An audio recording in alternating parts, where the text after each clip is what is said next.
Now we know that whatever the law says, it speaks to those who are in the law, so that every mouth may be shut and all the world may become accountable to God.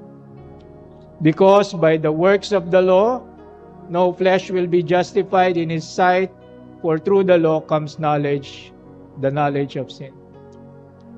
Sinasabi dito ni Pablo that every mouth may be shut. And yung picture dito is that yung defendant doon sa courtroom, naubusan na siya ng alibi, naubusan na siya ng excuses. Wala na siyang masabi in his defense kasi overwhelming yung mga ebidensya. And all the world may become accountable to God, sabi ni Pablo. So hindi lamang yung mga hentil, hindi lamang yung mga Hudyo, or yung mga immoral, or yung mga religious, the whole of humanity stands guilty before a holy God.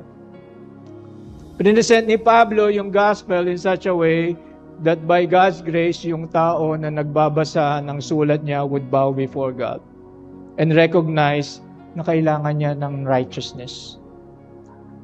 And naisin ni Pablo, ang naisin niya is that every sinner would come to their senses and realize na yung purpose pala ng law is not to make them righteous, but to show them that they are unrighteous. Na yung law, hindi siya designed para iligtas tayo. Rather, yung law was designed para i-expose yung kasalanan natin. Kasi para kay Pablo, yung law is para siyang salamin. Pinapakita lang niya yung dumi sa mukha natin, pero hindi niya kayang tanggalin yung dumi sa mukha natin.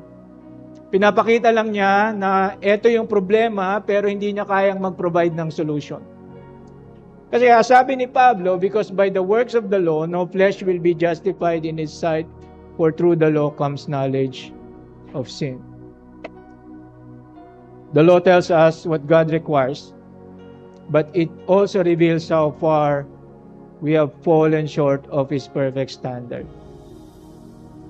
And ang katotohanan, mga kapatid, yung katotohanan na ito creates a very important na question. If no one can be justified by keeping the law, if all have sinned and fall short of the glory of God, if unrighteous people cannot make themselves righteous, then how can anyone be accepted before God?